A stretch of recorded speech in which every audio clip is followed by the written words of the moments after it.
Many thanks for joining us on the news at this hour. I am Joy Annie. At top stories. President Bola Tinubu in Nairobi for Africa-France Summit. Senate assures improved immunization healthcare funding as Senate passes health bill amendment. An APC assures aspirant of free and fair primaries. And on business, Central Bank of Nigeria urges fiscal discipline for states to support inflation targeting. And now the news in detail. President Bola Ahmed Tinubu arrived in Nairobi, Kenya early Monday morning ahead of the Africa-France Summit scheduled to hold between today and tomorrow, Tuesday, in the East African country. The president's aircraft touched down at about 12:15 a.m. local time at the Jomo Kenyatta International Airport, Nairobi, where he was received by top Nigerian Kenyan government officials. Among those on hand to receive the president were the Minister of Finance and Coordinating Minister of the Economy, Taiwo Oyedele, Minister of Trade, Industry and Investment, Dr. Jumoke Oduwole, Minister of Marine and Blue Economy, Adeboyega Oyetola, Minister of Environment, Balarabe Abbas-Lawal, Minister of Agriculture and Food Security, Senator Abubakar Kyari, Minister of Foreign Affairs, Ambassador Bianca Odumego Ojukwu, Minister of State for Foreign Affairs, Ambassador Shola Enikolaye, Special Advisor to the President on Policy Communication, Director General of the National Intelligence Agency, Ambassador Muhammad Muhammad, and the Nigerian Ambassador to France, Ambassador Ayodele Oke. The summit themed Africa Forward, Africa-France Partnership for Innovation and Growth is expected to deliberate on key issues affecting the continent, including energy transition, green industrialization, digital transformation, climate action, and reforms of the global financial architecture. Now, President Bola Ahmed Tinubu has approved the appointment of retired Major General Adeyinka as Special Advisor on Homeland Security. The appointment was announced in a statement issued by the Office of the Secretary to the Government of the Federation, Head of Information and Public Relations, Chris Oguwebulam. He says the appointment reflects the administration's commitment to strengthening internal security coordination, intelligence-driven operation, and interagency collaboration to tackle emerging security threats across the country. Major General Famadewa, a highly decorated retired officer, served for over 3 decades in military and intelligence operation between 2015 and 2021. He was Principal General Staff Officer to the National Security Advisor, where he played a key role in establishing Intelligence Fusion Center to improve coordination among Nigeria's security agencies. President Bola Tinubu expressed confidence that the retired general's experience and strategic expertise would support efforts to achieve a safer and more secure Nigeria. He also urged him to use his wealth of knowledge to advance the administration's renewed hope agenda. Now, the chairman of the Senate Committee on Health, Secondary and Tertiary, Ipalibo Harry Banego, says the Senate is committed to ensuring full immunization of children against vaccine-preventable diseases, expressing confidence that President Bola Ahmed Tinubu will assent to the National Health Act Amendment Bill to increase the basic health care provision fund from 1 to 2% of the Consolidated Revenue Fund. Senator Banego gave the assurance in Abuja while playing host to a coalition of health sector stakeholders who commended the Senate for passing the bill. The senator stressed the need for adequate funding for immunization and vaccine storage, noting that the bill amendment is aimed at strengthening primary health care services across Nigeria, 774 local government areas, and improving access to quality health care for women, children, and underserved communities. So we want to avoid this stock-out situation. We want to avoid a situation where the cold chain does not work because of just little small resources that can be made available at the health center level due to these funds that will be going to them from the Basic Health Care Provision Fund.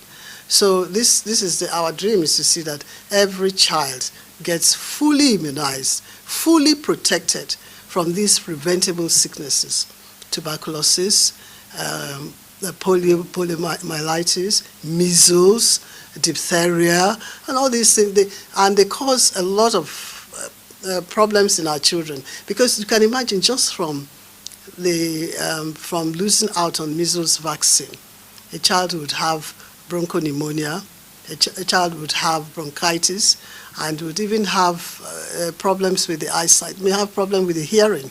A little child will be in class, and you think that the child is not attentive, just because the child has lost the hearing because of complications of measles infection. And this is easily preventable from just 1 or 2 shots of measles vaccine at the appropriate time. Speaking further on the bill, she said the bill enjoyed widespread support from civil society organizations, development partners, and relevant ministries. Earlier, a coalition of stakeholders, including the Vaccine Network for Disease Control and Global Health Advocacy Incubator, described the Senate passage of the amendment bill as a major step towards sustainable healthcare financing and universal health coverage in Nigeria. Speaking after being received by Senator Ipalibo Harry Banigo, Chief Executive Officer of the Vaccine Network for Disease Control, Chika Ofor, commended the Senator's leadership and resilience, noting that the bill would improve access to quality healthcare services, especially for women, children, and underserved communities. Today has supported the passing of a bill by the Senate to increase the National Health Act from 1% to 2%. Do you know what this means? It means that the primary health care centers will be strengthened. It means that children can access care. It means that lives will be saved. It means that our women can do their pregnancy with happiness. It means many things. Even many things that I cannot begin to say. I want to shed tears, but I'm shedding tears of joy that the Senate has passed this bill. What we are waiting for now is the concurrence by the House of Reps. So I want to say thank you to her, because she is the one that pushed this bill. She is the one that helped us to make sure that this bill saw the light of day. We want to thank the Senate.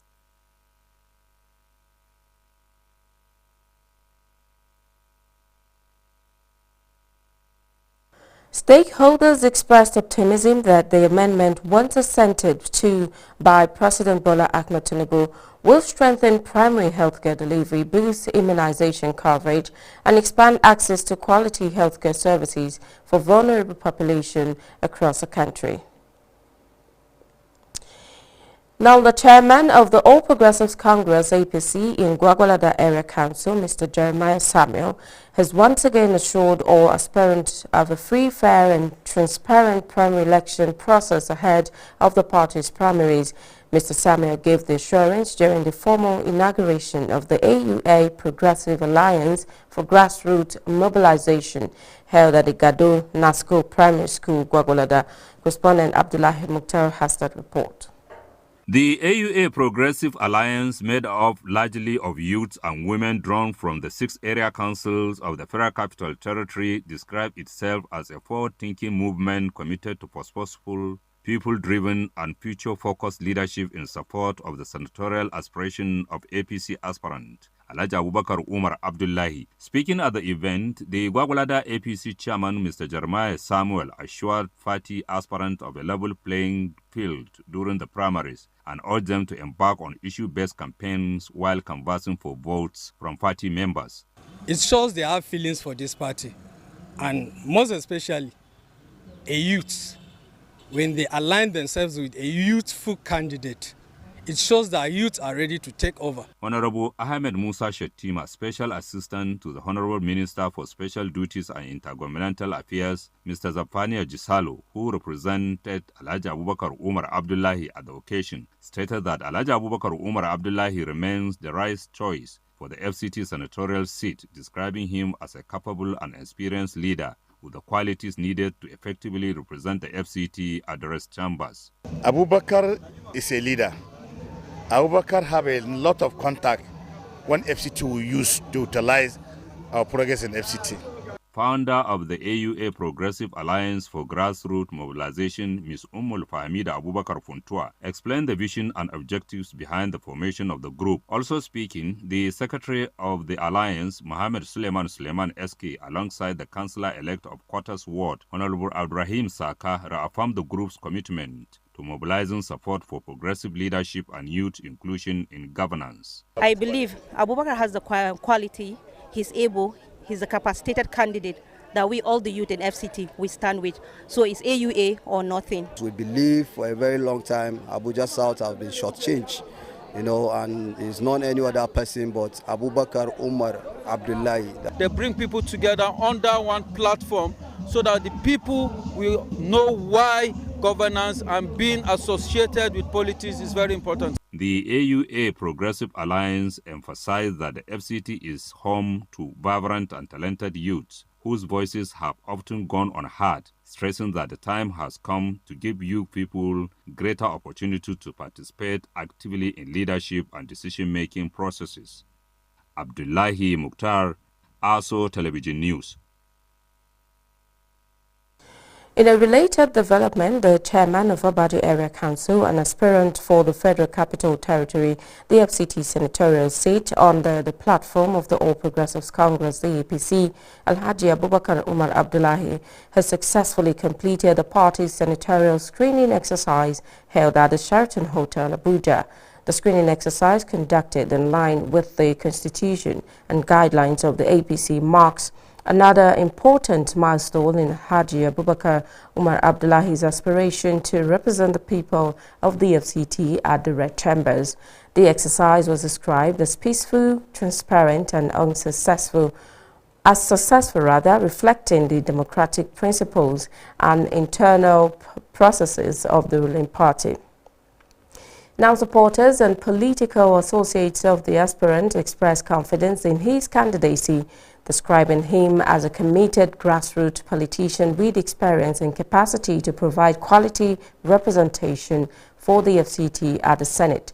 They also prayed for Allah to crown their journey with success and grant victory in the collective aspiration towards a better and more inclusive representation for the people of the Federal Capital Territory.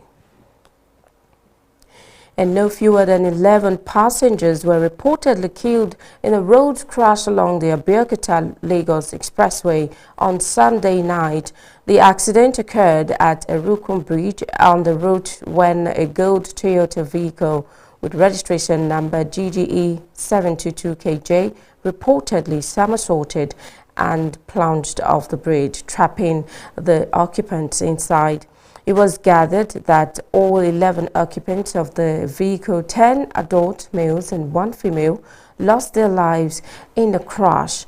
The spokesperson for the Federal Road Safety Corps in Ogun State, Odunsi Afolabi, confirmed the incident in a statement on Monday. According to him, preliminary findings indicated that driver under the influence and overloading were likely causes of the accident. Afolabi said a Go Toyota with registration number GGE 722KJ somersaulted and fell off the bridge, trapping the occupants inside and the doors locked upon impact.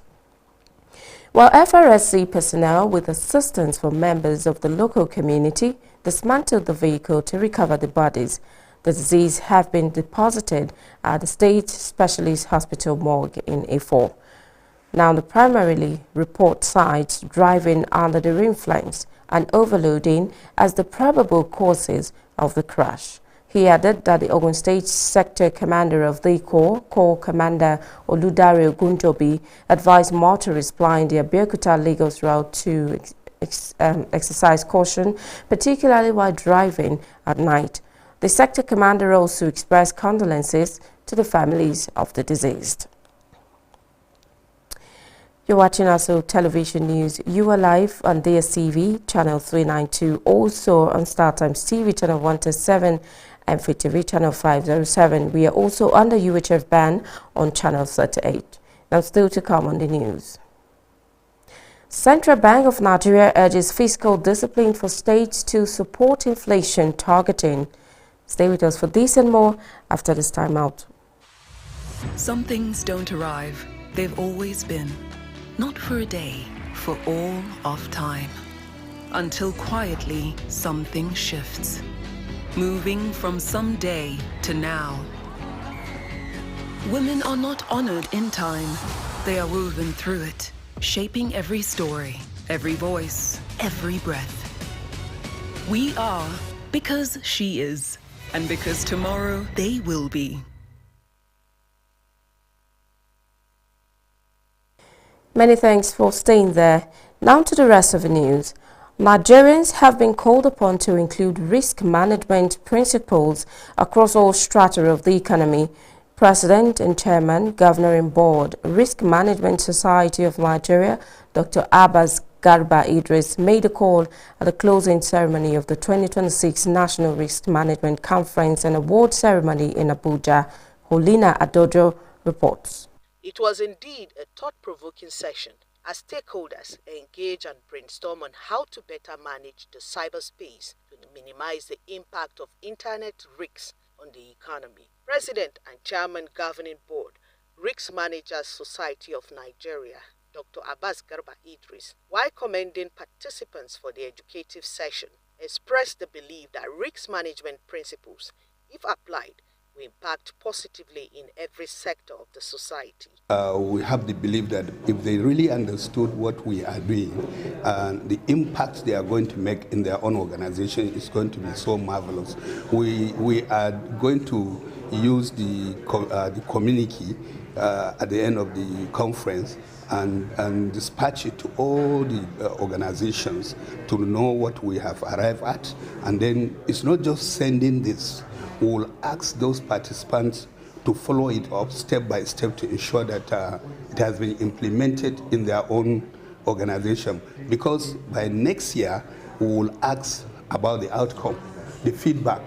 What has it impacted at the conference of last year in your own organization? Then we'll be able to know how we are going to build it up against what we have done this year. Also speaking at the event, Mrs. Rosalind Dalhatu from NIMET said the 2026 conference is apt, adding that it will equip participants with better knowledge of the current threats in risk management. Each and every one of us is affected by weather, and then there are risks associated with it. And my take home from this place is that what I've learned, I will align it to the strategies and the innovations which are already ongoing in the Nigerian Meteorological Agency, just like the theme for the WMO for this year, that's the World Meteorological Organization. It says, observing today, protecting tomorrow. So, and if you look at what we're learning here, we're looking at how tomorrow will be better. How, why, and how do we go about it? So it's been very, very inspiring. I'm inspired. I'm most delighted being part of this conference.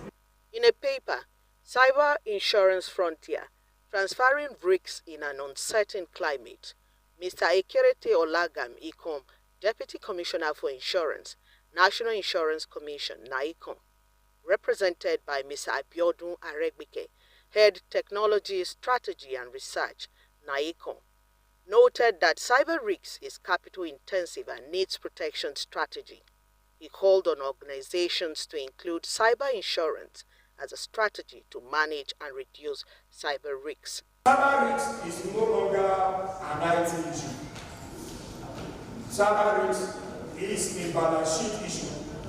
It is a national security issue, and it is a resilience issue. So risk managers must stop viewing cyber insurance as an IT expense and start viewing it as a capital protection strategy.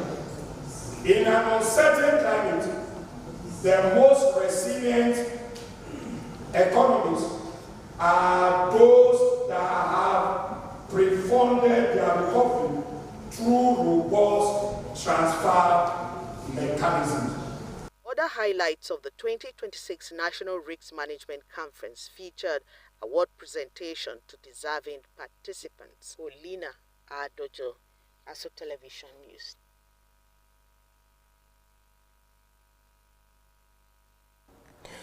The Director General of the National Orientation Agency, Lanre Issa Nilu, has called on Nigerians to adopt a positive mindset and practice responsible communication as key drivers of national development. Issa Nilu made a call on Saturday while delivering a public lecture titled Positive Mindset and Communication for Success at a reunion of the University of Ife Muslim Graduates Association, UNIFEMGA, held at Obafemi Awolowo University. Commending UNIFEMGA for its commitment to scholarship, moral development, and nation building, the NOADG said Nigeria's vast human and intellectual potential can only be unlocked through the right attitude and constructive public discourse. He stressed that national progress depends not only on government policy but also on citizens' mindset and the quality of conversation in society. On communication, he described it as a powerful tool for building trust and shaping public perception. He warned against misinformation, divisive narratives, and careless use of digital platforms, noting that people often respond to what they understand, not what was intended. Clarity, empathy, and purpose, he said, are essential in public discourse. In his closing remarks, Issa Nilu called for unity through responsible communication and a mindset anchored on hope, discipline, and integrity. He reiterated that success is built on intentional thinking, disciplined action, and shared national values as such as accountability, respect for the rule of law, and patriotism under the NOA's National Value Charter.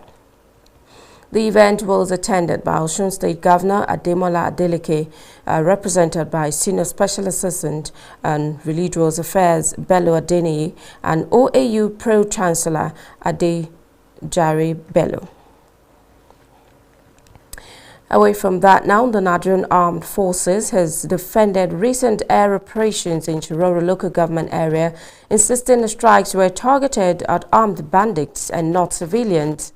In a statement, the Director of Defense Media Operation, Michael Onoda, said the operation followed credible intelligence indicating that armed bandits had gathered at Lukupe village in Shiroro on May 9th, according to the Defense Headquarters, between 11:59 p.m. on May 9th and 6 a.m. on May 10.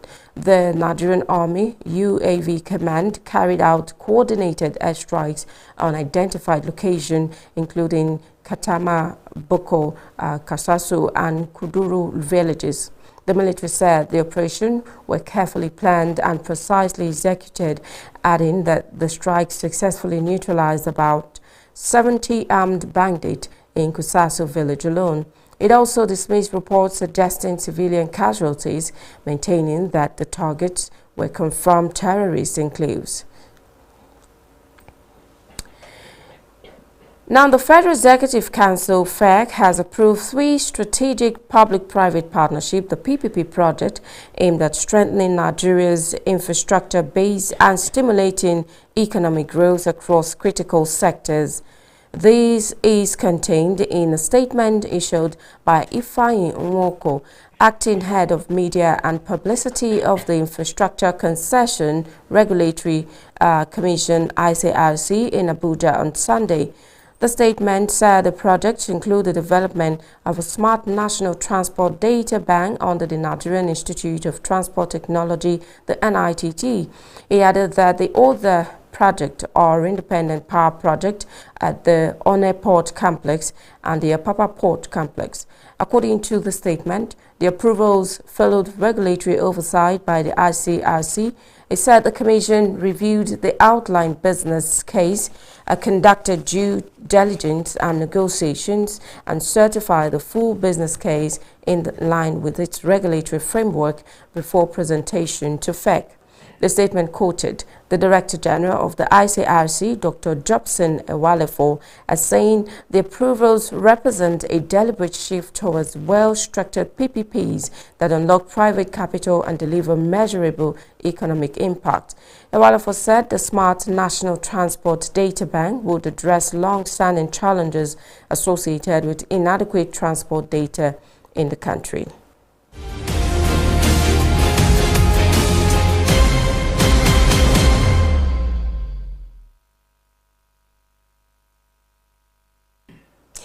Now still on business, Central Bank of Nigeria has highlighted the crucial role of state government in the successful transition of an inflation-targeting monetary policy framework with the aim to sustaining price stability through coordinated fiscal discipline across all levels of government. Now, CBN Deputy Governor for Economic Policy, Dr. Muhammad Sani Abdullahi, speaking during an engagement with sub-national stakeholders convened through the Nigerian Governors Forum, the NGF, Secretariat described the shift to inflation targeting as a move towards a more transparent, rules-based and forward-looking monetary policy framework that requires close collaboration with state authorities. The CBN Deputy Governor noted that while the Apex Bank remains responsible for deploying monetary policy tools to manage inflation, fiscal action at the subnational level significantly influence inflation outcomes in a federal system such as Nigeria. Dr. Abdullahi explained that inflation targeting is fundamentally about managing economic expectations, warning that uncoordinated or expansionary fiscal action by state government could either reinforce or weaken monetary policy signals.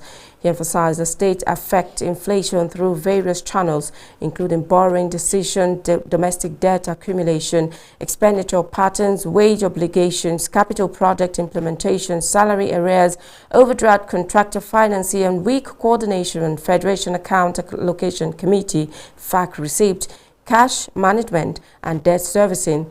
The CBN officer urged state government to reduce reliance on overdraft and short-term financing, align borrowing decision with debt sustainability threshold, improve budget realism and revenue forecasting, prioritizing expenditure and better synchronize fiscal calendars with prevailing microeconomic conditions.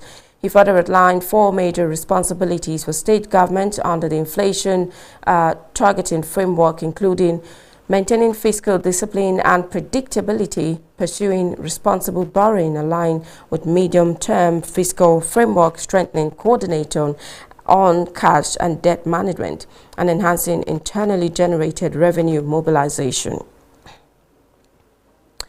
Now, health officials have called for calm following a widespread scare, saying the hantavirus disease is nowhere near as serious as COVID-19. Department confirms one of 17 American citizens being repatriated from a hantavirus-hit cruise ship has tested mildly positive for the virus. It said both passengers are currently traveling in the plane's biocontainment unit out of an abundance of caution. The development has sent panic waves across the United States, with Jay Bhattacharya, acting director of the Centers for Disease Control and Prevention, urging the U.S. public to remain calm about the hantavirus, saying this is not COVID. Reports say American passengers evacuated from a cruise ship struck by a deadly hantavirus outbreak will not necessarily be quarantined. The United States on Friday announced that it would organize a repatriation flight for the 17 Americans aboard the MV Honduras, where 3 passengers have died and others have fallen sick. The ship has arrived in Spain, Canary Island. The U.S. Health Department said U.S. passengers, all of whom are asymptomatic, will be taken to a specialized center in the rural area and state of Nebraska, but will not necessarily be quarantined there. But that's the bulletin. Thanks for watching. I am Joy Annie. Have a good day.